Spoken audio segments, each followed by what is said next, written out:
Hello students, good morning to everyone. I am your science teacher. Welcome you all back to another session of science online classes. Students, as we have seen last 2 or 3 days, we are doing the recapitulation for term 1. So today I have brought the chapter number 4. Today I have brought the chapter number 4. Just materials of daily uses, that is clothes.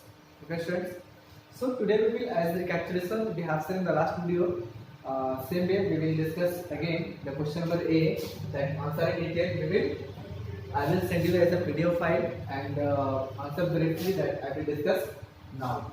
Okay students, and all of you know very well, as it is as usual, just use your headphone for the better listening and experiencing, and take out your textbook, note copy, and get ready for the today's class.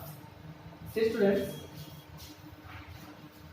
as we know that during the explanation of the chapters, we know that 3 things for the human beings.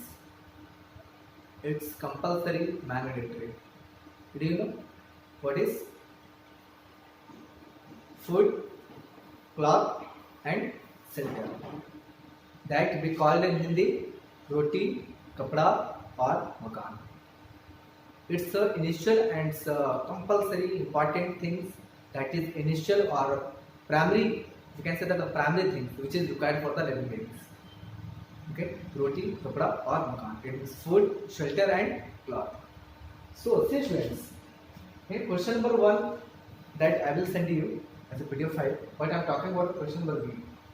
See, why do different types of people wear different types of clothes?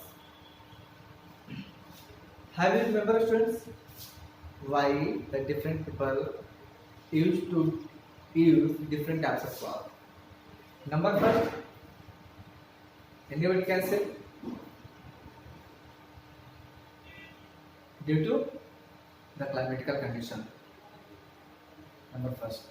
Number 2, due to their culture. Number 3, for the protection of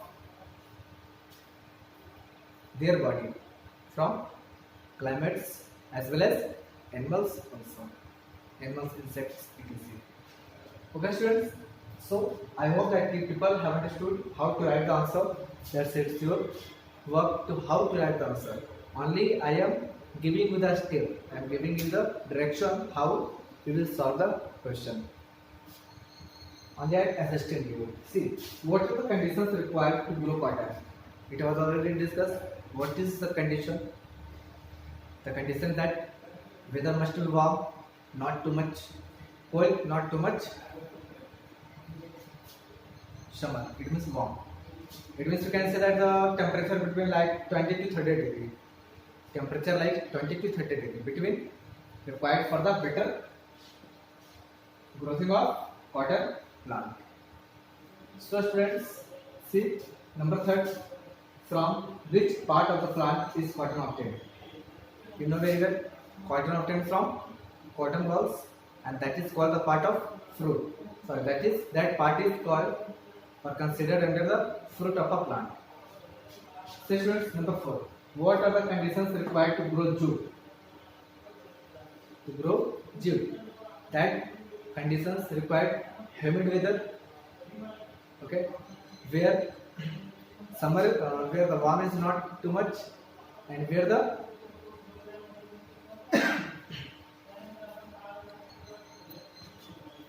questions. So, what are the conditions required to grow jute? Jute, it means it is better. It grows better in humid weather, and humid weather like we can say that temperature between 17-18 degree to 30 to 35 degree. Okay students, it means we can say that it grows better in rainy season, not too warm. Okay. So the question number 5, how is weaving different from knitting? Students, as we were discussed about weaving, knitting, these all things, it's up to you. See that video once again. So you will come to know what is weaving and what is knitting. It's important to know about weaving and knitting. It's not important how. When you will know weaving and knitting, definitely you will know how it is different. So check from there. How is art made from fiber? You know very well. By the process of twisting it. By the process of twisting, that yarn is made. Explain. That you have to explain step by step. That already it was shown, it was discussed. Okay. So students, see the question number 7. Classify the following fibers into natural fibers. Classify the following fibers into natural fibers and synthetic fibers. First, students, among that, all example that you have to classify whether which example is a part of natural and which example is a part of synthetic. So students, I hope that you know very well. You will solve, and I hope. See question number 8. Name the part of plant that is used for obtaining the following fabrics. Name the part of plant that is used to obtain the following fabrics. Cotton is obtained from the which part? Jute is obtained from the which part? Cotton obtained from the cotton walls, that is the part of plant fruit part. Jute is a stem part. So, oh no, I said answer.